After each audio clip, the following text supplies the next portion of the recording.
So, sa bawat 5 classroom, kung makakatipid ka ng 20%, makaka-anim ka. May isang dagdag na classroom, ano? Kumbaga, Exactly. no? Exactly, Sir Jarius, no? Oo.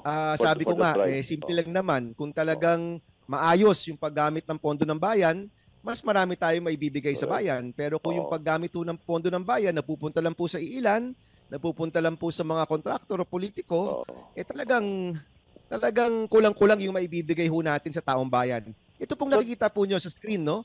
10 years ago na po yan na-condemn. oo. Sipin niyo po, So, 10 taon na po yan condemned, hindi pa rin po nagawa. At sabi po ni Evelyn at ni Mylene, no, yung mga principals po dyan, kasi magkatabi po yung elementary tsaka high school. Sabi nila, alam nyo, oo. Sen, may pupunta dito, magsusukat-sukat. Wala naman nangyayari. May pupunta dito, sabihin, may gagawin. Wala naman nangyayari. Sabi Wala ganyan, naman no? pinag- Oo. Ito yung masaklap, Sir Jarius. Nung chinek namin, kung ang eskwelahang yan ay nasa listahan na kung saan kasama yung 166,000 classroom gap, hindi pa sila Oo. kasama doon.